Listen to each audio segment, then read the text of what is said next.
Welcome back to The Bulwark Goes to Hollywood. My name is Sonny Bunch. I'm culture editor at The Bulwark. And I'm very pleased to be joined today by Ken Harbaugh. Now, Ken is a former U.S. Navy pilot who's writing on civil military affairs, has appeared in The Atlantic, The New York Times, a little website called The Bulwark, and the Yale Journal of International Law. He served as commentator for All Things Considered on National Public Radio, hosted Crooked Media's Reclaiming Patriotism, and currently hosts the podcast Warriors in Their Own Words, as well as the award-winning podcast and YouTube series Burn the Boats. But we have Ken here today to talk about a new documentary, Against All Enemies, which is debuted at Tribeca. Got a really good response there. We're going to talk about that movie and what kind of inspired him to produce it, as well as just the business of documentary making in general. Ken, thanks for being on the show today. Really appreciate it. Hey, thanks, Sonny. Great to be here. So, all right. So let's just set the stage. Let folks know what the movie is about. Against All Enemies is a documentary about the state of. I'll let you describe it. I don't want to put words in your mouth. Describe what's going on in this documentary so folks know what they're getting into. Yeah, well, let me tell you how it all began. Like many people, I watched the January 6th insurrection in horror and was even more appalled in the following days and weeks to learn that so many of my fellow vets were involved. And if you lump in those who served in law enforcement, I mean, the numbers were just really alarming. And I reached out to some buddies to figure out, what the heck is going on. And the more I dived into organizations like the Oath Keepers, like the 3 Percenters, like the Proud Boys that specifically target and recruit veterans, the more I realized we were on the cusp of something truly dangerous. And the film, even though it takes January 6th as its jumping off point, I think the scariest thing about it is that it's not a film about January 6th. It's a film about what's to come, about this cadre of highly trained, highly experienced military vets at the core of these organizations that is planning for the next one. And there's a lot of history in this documentary as well. I mean, you get into kind of the ways in which conflicts lead to members of the military joining militias, other domestic organizations like that, and how that training, but also the loss of that sense of camaraderie that they had overseas or in conflict, in the case of the Civil War, of course, here at home. But also just the sense of losing the country, like they come home, they don't recognize what they see. Yeah, well, to understand where we're headed, we really have to understand where we're coming from. And one of the most alarming insights in the film offered by the professor, Kathleen Belew, who literally wrote the book on this, Bring the War Home, is that membership in violent extremist organizations always spikes after America's foreign military misadventures. It spiked after World War I, where you saw a resurgence in Klan membership, after World War II, after the Vietnam War. The only thing we don't really know as a society is what happens to that statistic, to that trend, after the longest war in America's history.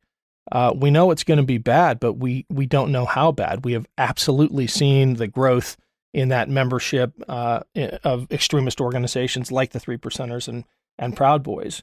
But there's going to be a very long tail to these conflicts. And you're absolutely right. So much of what is driving it is this sense of betrayal amongst military veterans, this sense of a loss of purpose. And some of them, unfortunately, regain that or regain a simulacrum of it in these extremist organizations. And part of the call to action in the movie is to try to redirect these veterans into positive, affirming organizations that can provide that sense of camaraderie and community without directing it towards violence. I want to drill down into that sense of betrayal a little more, because this is a thing we've covered in at the Bulwark some. Will Selber's written a bunch of pieces about this for us, but the sense not only of some of them say, we feel like we were lied into war, right? Some of them say, we weren't treated well when we came home, but others are saying, like, look, I feel like we left our Afghan allies to die at the hands of the Taliban. I feel like we did all this for nothing. How do you kind of turn that around? I mean, that's a much more difficult nut to crack, I think. It's an incredibly difficult nut to crack, and we begin that conversation with a case study of a Vietnam vet, Louis Beam, who tells a story in the film that is just harrowing about seeing one of his buddies die slowly, crushed in a vehicle in Vietnam. And you just get the sense, watching him recount this, that he began to break at that moment. Now, he went completely off the edge. When he came back home, he helped resurrect an incredibly violent iteration of the KKK, became a leader of the Texas KKK. And all along, he talks about the betrayal that he felt upon returning home. I see some of that happening now in the rhetoric of these organizations like the Three Percenters and Oath Keepers.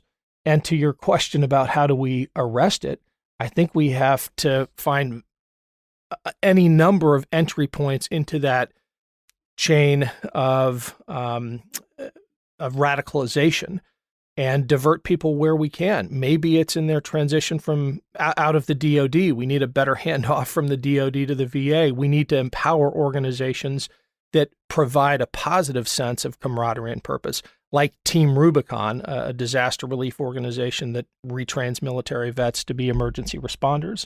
There are others out there, but we have to offer these alternatives. We have to lift them up. At the same time, we have to expose the lies of the extremist organizations that are siphoning these vets off. And that's really the heart of the documentary, I think. At least that it's the thing that I am most struck by when I was watching it, is that it's, look, there are lots of different ways to look at this. But one very specific and I think correct way to look at it is you have a bunch of people who committed their lives to serving their country. I think they mostly got in to the military, to the police honorably. And then they are told by the person who they voted for, who they supported, Donald Trump, the election has been stolen from me. The democracy that you believed in is a lie. There's no other way to stop this than through marching on the Capitol or, whatever, stand back, stand by. The root cause here, the downstream issue, as one of the guests on your documentary notes, is the culture. How do we stop that part of it? And I'm asking this. I don't think there is a good answer because it is such a horrible mess with a totally irresponsible person kind of at the start of it that I don't know what to do here. Well, we have to acknowledge that it's not just the former president. It's not just Donald Trump. There is an entire ecosystem that propagates and amplifies that lie and builds on it. And a lot of them are veterans. And that is one of the things the movie tries really hard to do, is place the moral burden where it properly lays, which is on the Mike Flynn's and the J.D. Vances, who agitate from a safe distance, of course, right? Josh Hawley is the prime example of this. He pumped his fist and then ran as fast as he could. And when I think about the vets who were there on January 6th, what really strikes me is that so many of them honestly believe they were doing the right thing. They live in an alternate world of truth that has been constructed by liars who know better. The Flynns, the Vances, the Eric Greitenses of the world, obviously the former president himself. And I want to make sure that when we talk about moral culpability, obviously we need to lock up those perpetrators who broke the law and beat up cops on January 6th, but we cannot lose sight of the instigators who, from a safe distance, created this mess and compelled their followers to acts of violence. I mean, watching Mike Flynn in the documentary was a reminder of just how far he has fallen. I don't understand what happened to Flynn, and listening to General Stanley McChrystal talk about Mike Flynn is my friend. I don't know what happened to him. How do we as a society kind of try and turn people away from him? I mean, I don't know what is the response here. Well, great question. I don't think we can turn Mike Flynn, just like I don't think we can recover or rehabilitate folks like J.D. Vance or Eric Greitens. Believe me, in certain cases I have tried. I think we have to expose their lies at every opportunity. And we have to make it really difficult for their followers to continue on that path. Now, that is hard to do at scale. It is really hard because of just how stovepiped media is these days. And those people are not listening to this show more than likely. But they might still be listening to their brother-in-law or their kids. And I think at the end of the day, it comes down to having conversations with people you care about, people who might be on that path, and pulling them aside and saying, is this really worth it? Do you really buy all this craziness that Mike Flynn, let's just take one example, is spewing about microchips under the skin and this kind of nonsense? And if you're asking about how we fix it, I think ultimately it's going to be those one-on-one conversations with people you care about. I want to drill down into the making of this documentary a bit, because you've got a lot of great big name guests, including one Bill Kristol, editor at large at the Bulwark. When I saw him on the screen, I did the Leo point, the meme. Like I know that guy. But lots of great guys. Stanley McChrystal, all sorts of interesting folks. But you also talk to some of the I don't know how to describe them exactly. Militia members, participants in this sort of thing. There's a you go. I forget the name of the guy. You go down to his ranch in Texas, and we see him. General E. General E. So he's maybe the most interesting guy in this whole thing for me, because you get to you got good access to him, you got good time with him. How did you find him? How did you get him to go on camera and talk about what he's up to? One of the things you discover about people who are deep in this world is that they really believe in what they're doing. They really believe that they are fighting for the country. And just for context, I know most people will not have seen the film at Tribeca, but General E is not a general. He's a former Army infantryman who is one of the leaders of the Texas militia and claims to be fighting for the Constitution by, arming himself to the freaking teeth and leading protests at Capitol buildings and those kinds of things. And believes fully in the big lie and many of these conspiracy theories. But they're, in a way, sincere, occasionally endearingly sincere, until you realize the implications of their conspiracy-laden beliefs. But many of them hold those beliefs so deeply that they want to talk about them. They want to share them. They so firmly believe that they're in the right that they want a chance to talk on camera. And it's striking how open many of them were with us.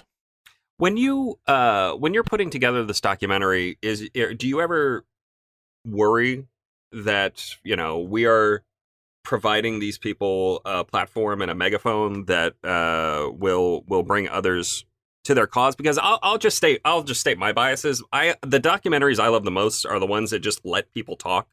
I like to just let the crazies talk, and hopefully the people watching will be able to sort out what's right and what's wrong. But I know that is not always the case. That is not, people are not very good at sorting out right and wrong a lot of the time. As you're putting it together, how do you balance that idea? The short answer is yes, I worry about it constantly. It is an ever-present concern in how we're editing, how we're interviewing. A lot of that you don't see. That's all behind the scenes. But the balance comes in interspersing the voices of reason and sanity with those first person accounts from people like General Lee, where we let them just ramble, right? And you get a window into their thinking, into their worldview. But then we cut to someone like Jason Crow, congressman from Colorado, who has just as much, I would argue, a lot more authority on these matters as a Army Ranger who did 90 combat missions. And then he gets to weigh in on some of what this so-called General E is saying. And I think that provides more than enough balance and more than enough context and ultimately a window to what's really true about the big lie and these other conspiracies. Let me reverse that question slightly and ask, do you ever worry about putting your thumb on the scale too much? Like, do you worry about, if we have too many people saying that these guys are nuts, then the nuts who are watching this are just going to be like, well, they're really loading the questions here.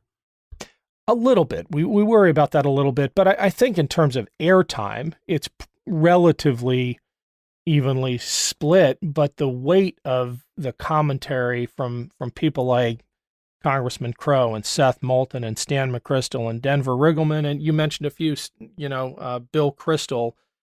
I just think the film, without me having to put a finger on the scale, it delivers a pretty clear message that there is a right side of this argument and a wrong side of this argument. I'll let viewers decide for themselves, but I think the facts matter, and we present them in, from a filmmaker's perspective, a relatively unbiased way, but I think they land incredibly heavily on the side of the truth. Yeah, I mean, I don't think I don't think a reasonable person is going to watch this and come away from the documentary thinking like, you know what, I'm kind of interested in this Oath Keepers group. I'm going to go Google them and see what they're about. So, it's very interesting. And, you mentioned watching January 6th happen and kind of sitting back in horror. And that is the same. One of my favorite parts of this documentary is just listening to the representatives and congressmen. Now, some former Denver Riggleman, of course, got primaried because he wasn't nearly crazy enough to be in the GOP anymore. Just listening to them talk about, being in the House chamber when the doors were being stormed, being essentially cut off from escape. It's kind of crazy. It's crazy to think about how far January 6th went and how much worse it could have been. Yeah, it's crazy, and we cannot forget. I feel like there's this massive effort to whitewash that day, and even though the film isn't primarily about January 6th, I think the more often we can remind people what really happened that day, the better off we'll be, the more likely we'll be able to prevent the next one. But yeah, we talked to people who were trapped. We talked to Congressman Crow, who was in the House galley, the one area that they couldn't evacuate. And he relates the story of the protesters on the other side of the barricades trying to break through, and him calling his wife and saying, "Tell the kids I love them," imagining the worst was about to happen.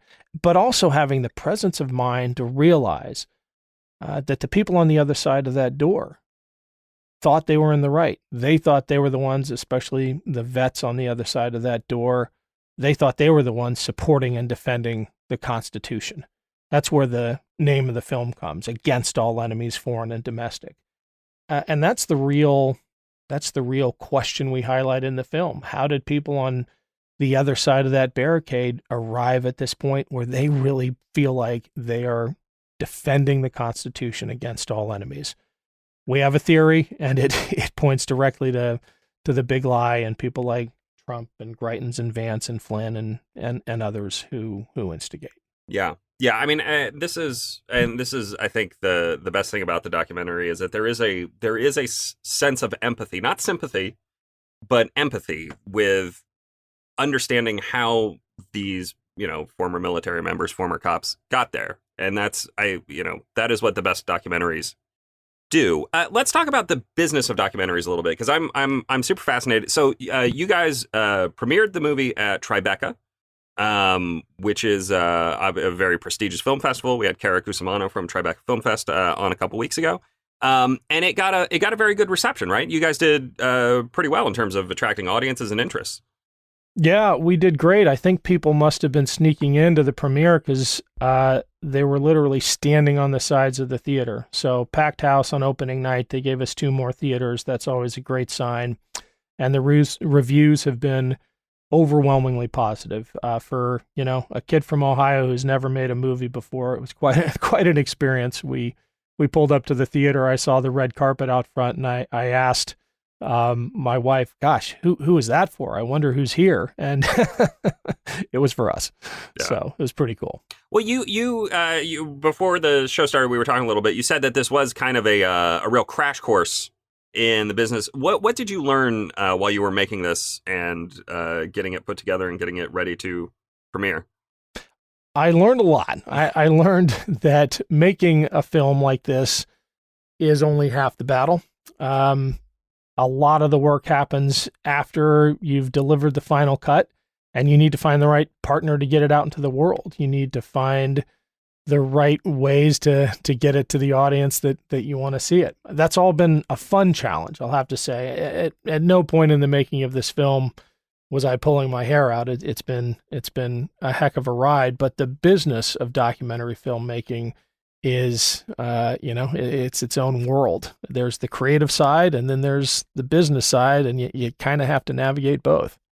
Well, let's talk a little bit about the funding, because I mean, this does not look like a cheap production. The quality is very good with the interviews and the title credits. It all looks really, really nice.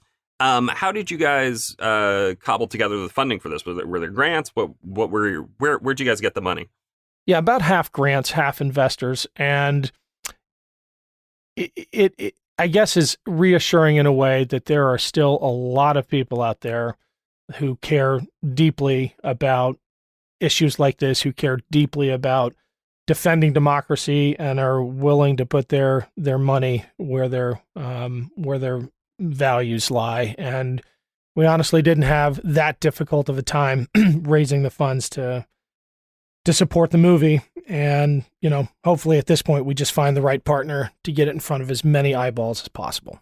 And you guys do, you are in talks with some folks. I won't ask you to reveal any specifics here. I know negotiations are ongoing, but you guys are talking to a few distributors, yeah? We are, and huge credit to Tribeca for showcasing the film in the way it did, for getting us in front of the right people to help us tell the story. And we're on to the next lily pad, which is talking to those distributors and figuring out the best partner and the best deal. I think the lily pad analogy is pretty good because there's, probably dozens of them between the idea and reaching the audience, but we're on the last stages of that. Yeah. Well, what were some of the other lily pads before this? I mean, obviously this starts, somebody, you sit up in the middle of the night, you're like, I got to do this documentary, or, however it works. Walk us through each of those lily pads to get to where we are right now. Sure. I mean, the first thing is finding the right talent, meaning creative talent, to help you put together a compelling story. And, a director gets a lot of credit. The folks behind the camera get credit as well, probably not as much as they deserve, the writers and such. But finding the right archivists, for example, something I never considered going into this, but if you're going to tell a story that requires you to dive deep into the archives, into the historical record, you've got to find talented people who can literally go to the Rice University archives and pull film on tape of Louis Beam, the character I mentioned earlier who came back from Vietnam and was radicalized. You have to find people who are really good at that kind of thing in order to help you tell the story the way you want to. That's just one small lily pad in the creative process. In the business side of things, you have to find that balance between grants and investments. You have to convince the festival judges that you're making a film that is not only well done, but is important, is relevant to the moment. I mean, it's probably something you appreciate, but the film circuit, the film festival world sometimes has a different lens through which it sees current events. And, coming from a political background, I felt the urgency of this every day that I was making the film, conveying that to decision makers in the film world was another one of those lily pads. I think a lot more people are on board now seeing what's happening in the Republican primary. But, just another example of trying to make those connections and a convincing argument for the business case of a film. Yeah. And of course, you mentioned the talent, getting a talent on board. This is is it Charlie Sadoff? How do I? Charlie Sadoff is the director. Yeah. First extraordinary talent. His first directorial effort. Yeah. That first major directorial debut. A lot of other credits to his name, but this is the big one. Yeah. And then of course Sebastian Junger, who best-selling author, the director, I believe, of Restrepo and a bunch of other good stuff about Afghanistan and elsewhere, is on board as an EP. What was his involvement with the film? Yeah, well, Sebastian co-wrote it with me. Yeah. So that voiceover is Sebastian and me. Oh, it is. I was trying to place the voice there. And the voiceover script is Sebastian and me. Okay. The voice you'll recognize because it's Peter Coyote who does all Ken Burns' films. Yes, so. See, that's why I was God, I recognize that voice from somewhere. But no, that's great. Yeah. Yeah, look, the documentary, you can actually watch it virtually, the Tribeca Virtual Film Fest, if you want to get a sneak peek before it's on one of the big streaming channels. It's always good to support the festival, which is supporting films like this. So check that out. Just Google it. You can just Google Against All Enemies Tribeca. You'll be able to find it. But it's again, it's important to support the festivals. It's important to support the films and the people who make them. That was pretty much everything I wanted to ask. Was what did I forget to ask? What have I failed to ask? What should folks know either about the documentary or the world of militias? What do you think people should know about? Well, about the documentary. First of all, you asked everything. Best interview I've ever done. Great job, Sonny. Thank you. That's the proper response, though. But right. No, it's I think important for people to understand the place this film is coming from, and just about everybody involved with it has a connection to the military or to veterans. They deeply care. Charlie is from a military family. I'm a military vet. We have another EP who's a Navy SEAL. Sebastian Junger, of course, deployed multiple times as an embed with the military, with the Marine Corps. Restrepo and Korangal being his proof of that, those films. But if we're being tough on some veterans who have strayed, it's because we care. We love the community. We want to address a real issue in the veterans community, and it comes from a place of real concern, both for the country and what this violent movement portends, and for those who have been wrapped up in it. Yeah, I just want to emphasize that for a moment, because very early on in the film, one of your Michael Breen, who co-wrote a piece with you in the Bulwark here, it's up on it went up on Wednesday, but he very very early on says, look, we're we don't need to be afraid of our veterans. We don't need to be afraid of all of our veterans. This is not, it's not like 100% of them are coming home, but there is a disproportionate number here, and trying to redirect that energy is important. What were some of there are some organizations towards the end of the film that you guys talked about a little bit that can help with that. Can you talk a little bit more about them here, just to give people some ideas on organizations that can help? Yeah, I'll absolutely share that. I mean, we have a couple of impact partners with the films. With the film, we have Veterans for Responsible Leadership, which seeks to hold veterans who are propagating things like the big lie to account, the J.D. Vances of the world. It's hard to believe he was a U.S. Marine.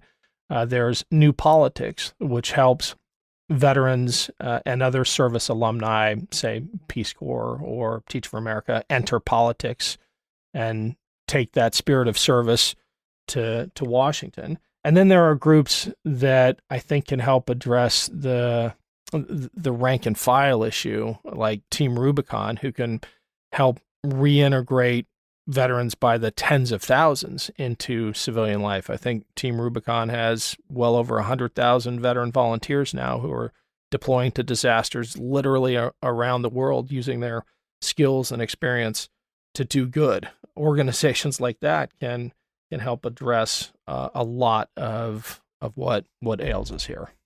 Yeah. Ken, thank you very much for being on the show. Again, the name of the documentary is Against All Enemies. Hopefully it will be coming soon to a streaming platform near you. But in the meantime, again, you can check it out at the Tribeca website. My name is Sonny Bunch. I'm culture editor at The Bulwark, and I will be back next week with another episode of The Bulwark Goes to Hollywood. We'll see you guys then.